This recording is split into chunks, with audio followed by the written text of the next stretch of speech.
Hi everyone, welcome back to the Caprine Cottage Knitting Podcast. My name is Anne and today I'm joining you from my kitchen in the Finger Lakes region of upstate New York. So hello, welcome everybody, welcome back if you've been here before.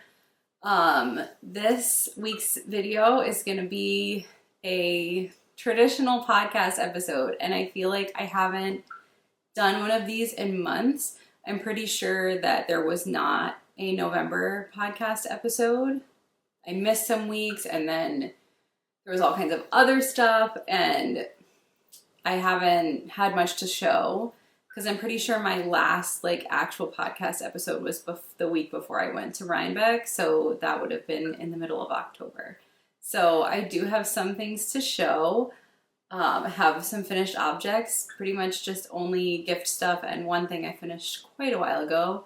And then one WIP and then just a couple other, I have a book to talk about, 2 books to talk about, and so just a little bit of chatty stuff. I think it's probably going to be a shorter episode for this month. Yeah, so I guess we'll just jump right into it and then we can talk about some other stuff later. So first I have all my FOs in this little basket. Oh, actually, I should probably start because I don't know if you guys have ever seen this sweater. So I'll start with what I'm wearing. I feel like every other knitting podcaster does that and I always forget and or I'm just not wearing knits.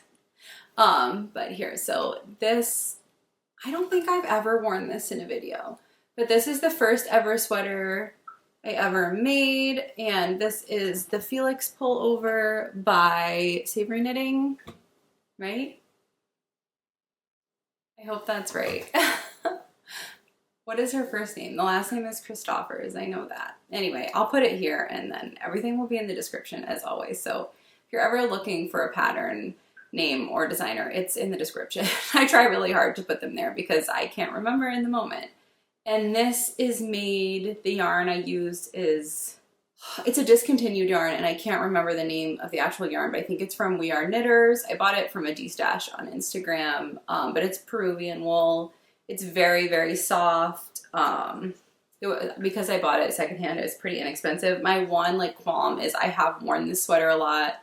I love this sweater and I definitely would make another one. I think I'd love to have one in a neutral color. I think it's the most practical garment. You know, it's plain, it's so easy to make. I recommend if you are trying to get into garment knitting, I think this is a great place to start. And I know that there's a cardigan version of it too. But I feel like this could also just be very easily steeked. Anyway, my one issue, it's not with the pattern, but with the yarn is, I don't know if you are going to be able to see, but it's definitely pilling. And I, if I shave this and wash it, I think it's going to look a lot better.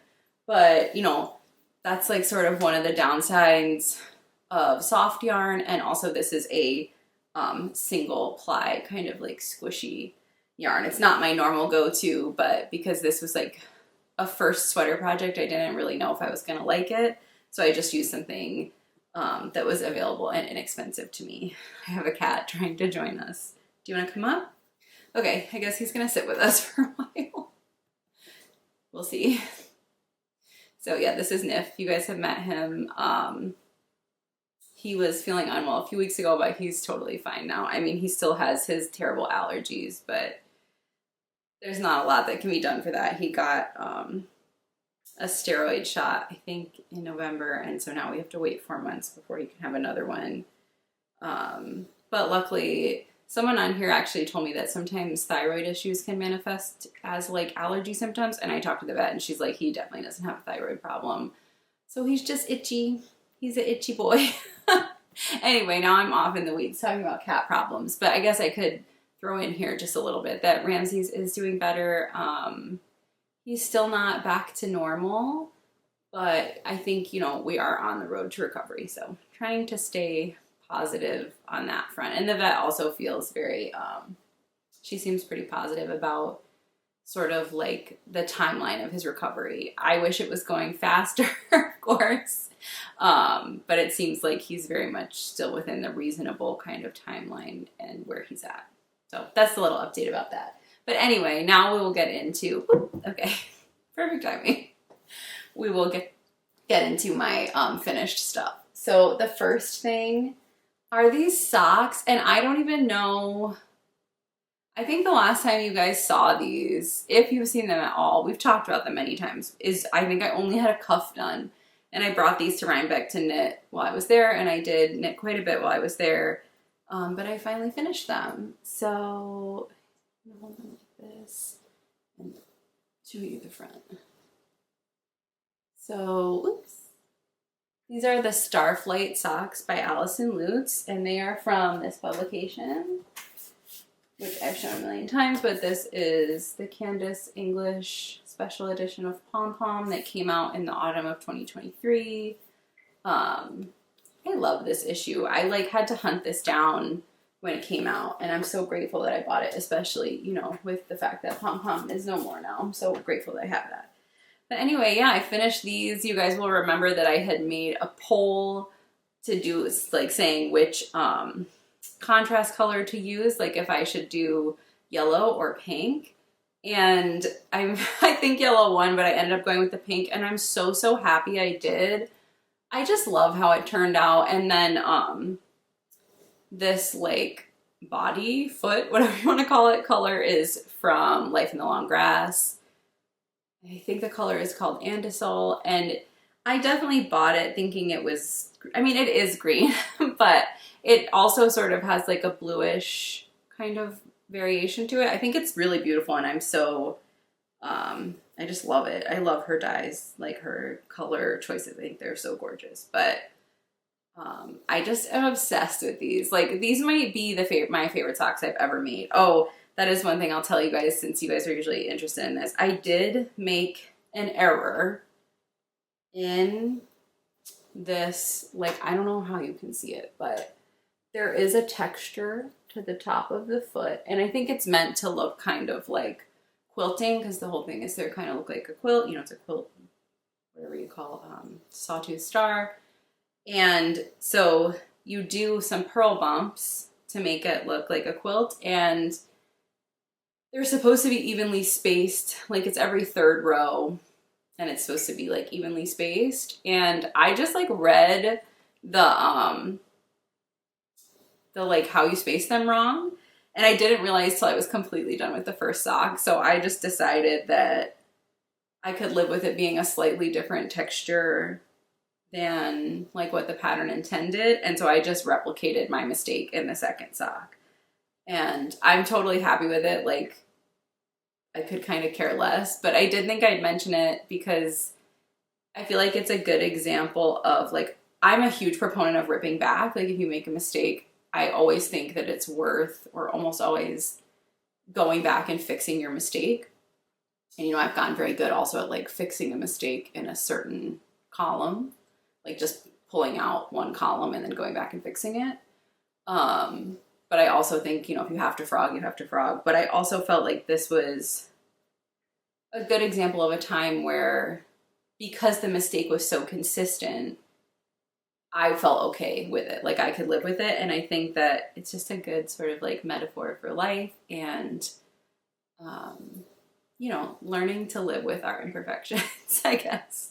So yeah, that's all I have to say about those. Again, it's the Starflight Socks. And there are two, I think I've mentioned this before, but there's two versions. There's like a mid-calf version. This is the ankle version. I went for the ankle one.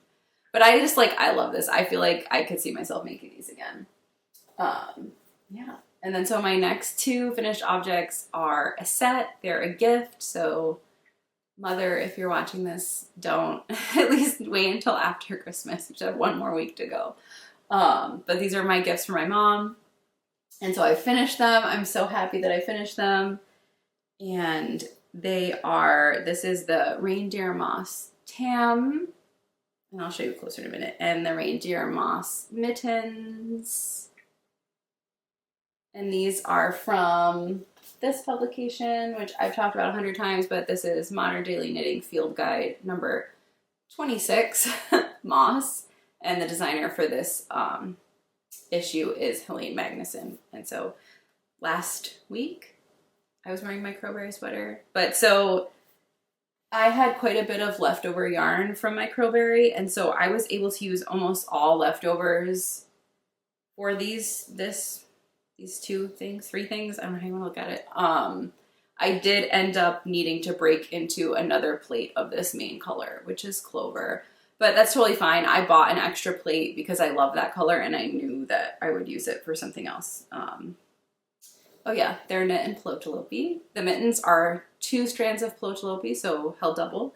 And then the tam is made with 1 strand of Plotalopi and 1 strand. I used Einband, but you could use any other lace weight yarn that you would like. You could definitely do a mohair if you wanted to have. I mean, Plotalopi has quite a halo.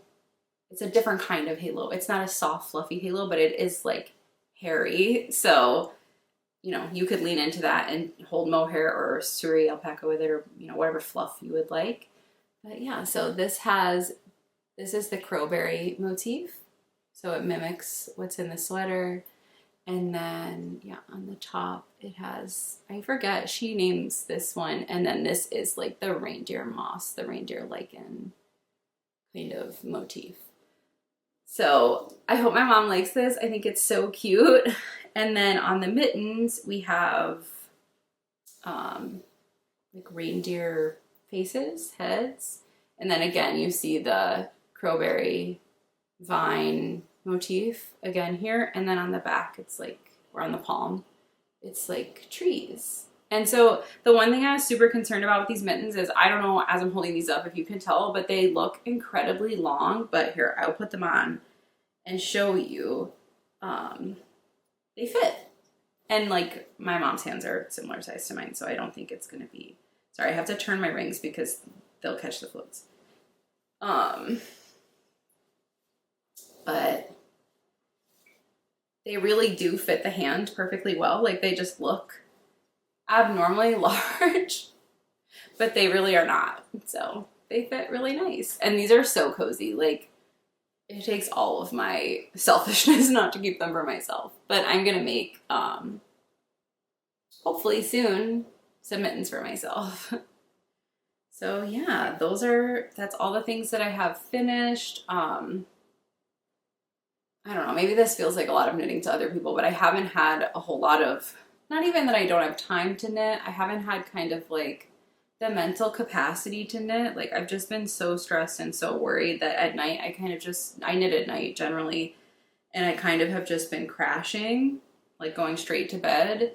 But I'm happy I got these gifts done. And then the final project I'll show you that it's in progress, but it's almost done, is Caleb's Christmas present. So I didn't show you last week because I thought he might help me edit. He ended up he was busy. It's just been so crazy. But yeah, it's in this project bag, which I need to clean out my project bags so badly. Like, I keep just putting new projects in, and there's like so much I would call like refuse at the bottom here. Like, I'll pull some out so you guys can see. Like, what is this? Ziploc bag. This is the yarn band actually for this yarn, which might be handy. That's a Plotalopi wrapper. Used sticky notes. Scraps of yarn. So yeah, not everything is as tidy as you think it is. I think it's good when people on social media show like the reality of what their life is like, because otherwise it's easy to think that you should have it more together. I'm just gonna pull this chair over so I can set my stuff on here. Okay, but anyway, my project for Caleb, I'm almost done. I was working on it last night, and I probably could have finished it last night, but I was just getting tired, and I sometimes feel like when I'm doing charted things when I'm sleepy, I'll like be working on it, and then the next morning or the next evening whenever I go to pick it up again, I realize that I've made an error. So I was like, I think I should just go to sleep. But I'll show it to you now. Here it is. This is the Knug Cowl. And let me see, I have the pattern so I can tell you the designer. The designer is Tommy Schaefer, and this is a free pattern. So if you're interested in this, you can get the pattern for free. But yeah, so it's coming along, and I'm pretty happy with how it came together. I'll hold it close so you can see it has these like baubles that are supposed to look like buds, which think is just absolutely hilarious. Like, this is so not the kind of thing I would make for myself, but I hope Caleb will like it. I think he'll think it's funny, and he loves neon green. I've said that before. And I bought this yarn specifically to make socks for him. I bought it on a D-stash on Facebook, and the listing said sock yarn, and I didn't even like think to check and make sure that it was fingering weight sock yarn and it was sport weight. And I probably will actually I have another skein of the same kind of yarn in a different color. Like, I never knit sport weight socks, but the other skein that I bought for myself, I probably will end up making sport weight socks just because I don't really know what else to do with it. But anyway, that I finally have the yarn band, so I can tell you. And this is, it's from Hands and Heart Farm sport weight sock, and it is Border Leicester Romney, obviously with nylon added because it's a sock weight yarn. Yeah. And so it says, an off-grid farm in Charlotte, Vermont, where Border Leicester and Romney sheep are lovingly raised for show, breeding stock, and pets. So yeah, I don't really know much about this farm. I got it from a D-stash, but I'm really pleased with the yarn. It's super like, it's a 2-ply, which I always say that I love 2-ply yarn the best. I know other people really prefer like a 3 or a 4 because it's like more rounded, I guess, but I love 2-ply yarn. I think it's something about it just is my favorite. So that's what that looks like. And it's been really pleasant to work with. It is very, like it has a sheen. It's very shiny. I don't know if that has to do with the nylon. And I'm so curious to see, because the main body of this is Plotalope, which I was sort of just trying to find a yarn that was the same weight. I feel like personally, like sport weight is the most uncommon weight of yarn. Maybe you agree with that, maybe you don't, but I feel like in general, things are usually fingering your DK, and then you get into the heavier sort of weights, you know, like worsted or Aran or even, you know, bigger, heavier than that. But I feel like in the like finer weight yarns, sport weight kind of is overlooked. And so I struggled to find a yarn to go with this yarn. But Plotalope came through. The yardage, like per ounce or whatever gram you want to say, is almost identical for both of them if you use a single strand of Plotalope. And also Caleb loves Plotalope. I think he just loves the name. Like, he thinks it's cool, like a fun word to say.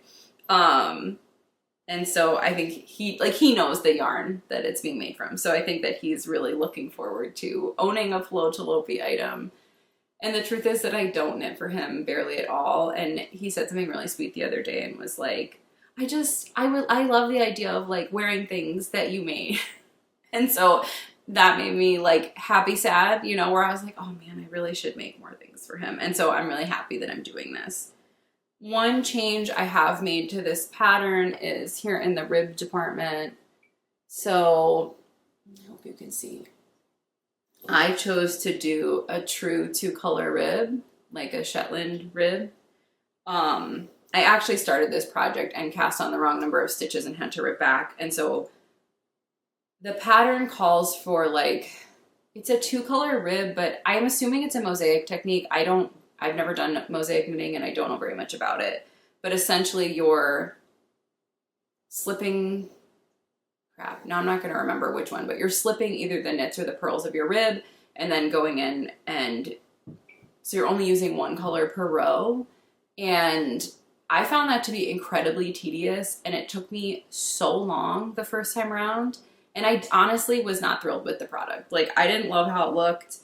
And obviously I'm very familiar with like Fair Isle or Shetland knitting, and I feel like 2-color rib like isn't challenging for me necessarily, and I really love how it turns out. So when I had to rip it out because I made my mistake, I decided to just do a true 2-color rib, and I'm so happy that I did. I really prefer it. Sorry, this is so like lumpy, it needs to be blocked. I should have steamed it before this. But that's like my one I'm going to say downside, but I personally would recommend just doing a true 2-color rib and not messing around with this like mosaic slip stitch technique. Because you end up having to do twice as many rounds to accommodate for that. And it just took so long. And I mean, don't get me wrong, 2-color rib can be tedious too, but it's faster for sure. And then the one other thing I will say is these little baubles, like the little nugs or buds or whatever you want to call them, they also take forever. I'm happy I chose to do them. I really was, you know, because it's crunch time. Like, it's Thursday now. Christmas is 6 days away. And I'm definitely going to finish this. But I thought about not doing the baubles because, you know, baubles are notoriously time consuming. I thought about opting out of the baubles, but I'm actually really happy I made them. I think it adds like a little humor to this project. And also they're just cute and they add texture and dimension. But I will say that like there are 3 bauble rounds in the whole project. And each one of those rounds took me over an hour. And so maybe if you're like good at or fast at knitting baubles, that won't happen to you. But it took me so long because, you know, any other round in the project, I don't know, takes probably under 5 minutes. Like, I don't know. I didn't time myself, but I did the first bauble round and I was like, wow, that just took me an entire hour. And, you know, I've finished now. I've done all 3. And by the 3rd one, you know, I had memorized the bauble, like, pattern. So I didn't have to keep checking. And then I was faster, but it still took me, I think it did take an hour. I did it last night. But yeah, so I'm working on that. That will be finished soon. And this is probably the last time you guys will see it. I'll post final pictures too. And yeah, it's probably the last time you'll see that stuff too, just because they're going to be given as gifts. I mean, I can steal this back from Caleb, but I'll make sure to post final pictures, at least to Ravelry, if not to Instagram, so you can see what it looks like when it's all the way done. But I don't think I'll have it for a podcast episode ever again. So say farewell to the Knug Cowl. I would say other than that ribbing situation, I think it's a great pattern, especially because it's free. Like, I think it's so generous when designers offer a pattern for free. Oh, and then the Pelotalope is color 5, so it's not true black. I had most of a plate of true black. This is like the natural black or black heather. I forget what they call it. But my plate of true black wasn't a full plate, and I was like a little nervous that I might not have enough. So I opened a new plate of this black heather, and I'm happy I did. I feel like this is using more yardage than I expected, I guess, which is fine. But I'm happy that I made that decision. You can see that, yeah, there's like, it's probably like half gone. I work from the center when I use Pelotalope. I think it's easier. I know some people wind it into a ball, and everybody has their own unspun yarn knitting technique, but for me, pulling from the center is, I think, the most, leads to the least amount of breaks, I guess, is the best way to put it. I feel like I'm flying through this. It'll still end up being long. Every time I'm like, oh, I've made a short video, it's still like 40 minutes long. But, so the next thing I have to talk about is books, and I think the first book I'm going to mention, I mean, you can see that, but the first one I'm going to mention, I don't have, and I don't even have, like, the cover to show you on Kindle because I borrowed it from Kindle. No, I don't have Kindle Unlimited anymore. Prime Reading. It was free on Prime Reading. And it is called Salt and Broom, and the author is Sharon Lynn Fisher. But it's like a witchy retelling of Jane Eyre, and it was fun. It was fine. It was not my favorite book of 2024, but it was cute, and it was like a nice spooky read for the October-November time. But the other book I have to mention is Wildwood by Colin Meloy, I don't know, and Carson Ellis. And so Colin is from the band The Decemberists, and sorry, what is her name? I can't remember their names. Carson. She's the illustrator and also his wife. And so this book has lots of just like margin illustrations, but also has full color plates, which will I be able to find one? I should have put a, what do you call it? Like a flag. Here's one. And I've been really enjoying, ooh, I'm losing things out of the bookmark. I've been really enjoying kind of reading some, like, I don't even know if this is considered YA. I think this is like straight up children's. I bought this in the children's department. But just like a little bit of kind of casual, cozy stuff. Like I said, my life has been crazy. I loved this book. I thought this was great. Some people on Goodreads, I read a couple of reviews that said like there was too many guns, and I sort of agree, but at the same time, like, I don't know. It was okay, I think. I think people were more concerned because it is for children. But I feel like it makes sense in the setting and sort of. But it's like an epic adventure. It was really fun. I saw some other people, or maybe it was like reviews of it, say that it reminds them of Narnia. I totally agree. It really has Narnia vibes. Yeah. I don't really want to say too much about it to give it away, because I feel like if I even tell you a little bit, maybe I'll give it away. But it's about children, and they go essentially to a fantasy world that's also like not a fantasy world. I mean, it is, but like, I don't know how to explain it. It takes place in Portland, Oregon, and yeah, I don't know. It was quite an adventure. I thought it was really fun, and it's a very long book. It took me quite a while to finish it. It's like over 500 pages, but it was fun. So yeah, I also feel like if you have like a mid-aged child, like I would guess, I don't know how old, between, I don't know, 9 and 15 maybe. I think they would like that if they like fantasy and adventure kind of books.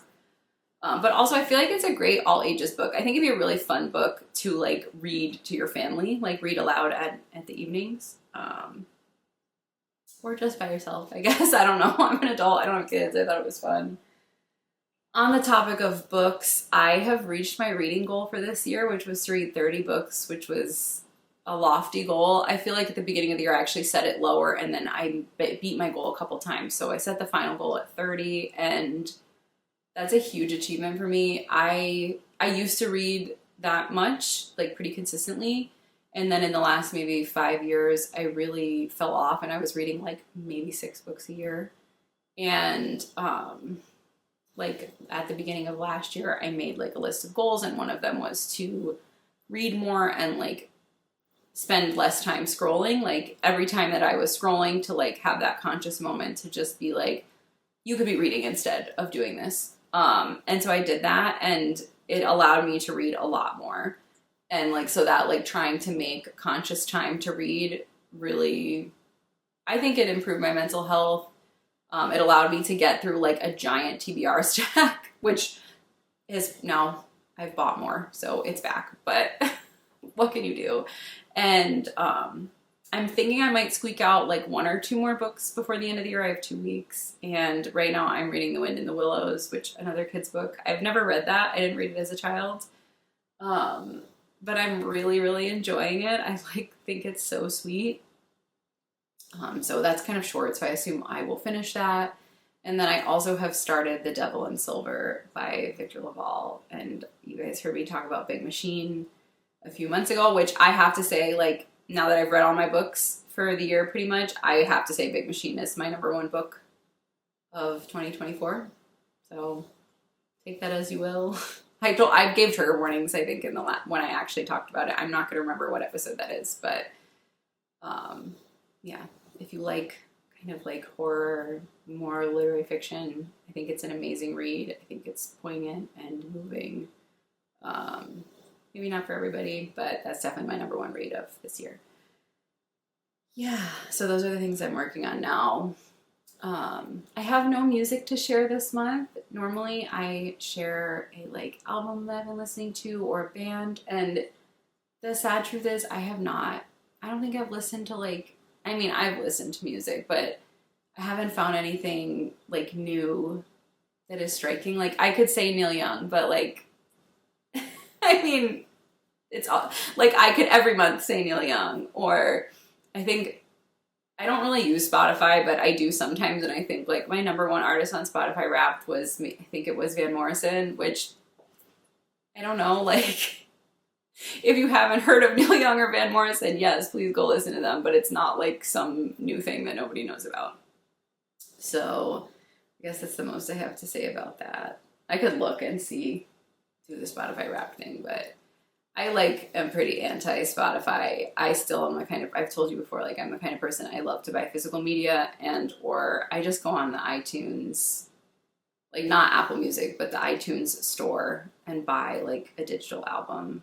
I think it supports the artist better, and then you have it, and there's no advertisements, and yeah, so, sorry. I'll get off my soapbox about that.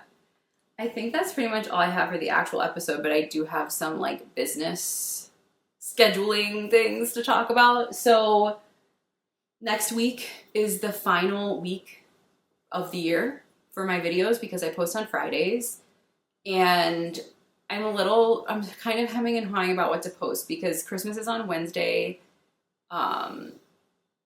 which sort of doesn't matter, I guess. I don't know. I hope I have a plan, and I hope that you will not be disappointed. So I'm thinking that next Friday is going to be kind of just a cozy holiday vlog sort of video. Obviously I didn't do Vlogmas. I kind of had thought about doing it, but then everything fell apart, and it's just been so crazy that was definitely not going to happen. But so I was thinking I could do one Vlogmas episode. I have cookies to bake. We have to put up our tree. I want to make a gingerbread house, and I thought maybe I could just show you guys some of that fun, cozy stuff. I know it will be after Christmas, but I know many people get the week off between Christmas and New Year's, and so I thought maybe some cozy content would be nice. I think the following week will be my knitting recap. I can't even believe that we've gotten to the end of the year. It's so crazy. So yeah, I'm probably going to show all the things I made in 2024, which is more than not, I guess. I don't know. I also recently got an email from YouTube creators saying all of it's essentially Spotify Wrapped, but for YouTube. I should have brought it up so I could read some of the things to you guys, but I started this in April, and it's been such a fun journey from there. So I just wanted to read you guys some of this because it's all completely thanks to you. So my channel has gotten 55,000 views this year. That is absolutely insane. And I know to any big YouTube creator that's peanuts, but the fact that my videos were viewed 55,000 times is insane. I can't even visualize what that means or what that looks like. I uploaded 36 videos, which also crazy, absolutely crazy. I don't even know how I made 36 videos. I know that includes shorts too, so that's less, I want to say less work, but those can be tedious in their own way. You guys, or I don't know if this counts my comments back to you guys, I assume it does, but there were 656 comments. What? Even if say it was half that, because maybe half of those are my responses, that's over 300 comments you guys left me. I'm so great, grateful and in awe. Thank you so much. I think that's amazing. And yeah, I also, joined the YouTube Partner Program, which was a huge goal of mine this year. I'm really, I'm so grateful that you guys could make that happen for me. So truly thank you from the bottom of my heart. I don't think that this will probably be the last time that we chat like this before the new year, before 2025 begins. Because, next week I think is going to be more casual style. So I wanted to make sure to have a little moment with you, and thank you for all of your support this year and for making my dreams come true. So I'm going to end the video here. And just, again, thank you for your support. If you enjoyed seeing my gift knits now that they're finished, or mostly finished, please leave a thumbs up. That's really helps me out. It tells the YouTube algorithm to show it to more people. And if you are new here, and you liked this, this is generally the kind of content that I make. This is my goal, is to make this kind of content. I do lots of other things too, but this is like the main thing that I am here to do, is make knitting content. So if you like that, feel free to subscribe. If you have finished your gift knits, let me know. Leave me a comment telling me something about what you're working on. I love to hear what you guys are working on. Some of you told me that you don't do gift knitting, which I really respect. I have been in that camp for a long time, but I've also found a lot of joy in making these things in the last month. So it's always nice to have a slight perspective shift. And yeah, happy knitting. Thank you for joining me, and we'll talk soon. Bye-bye.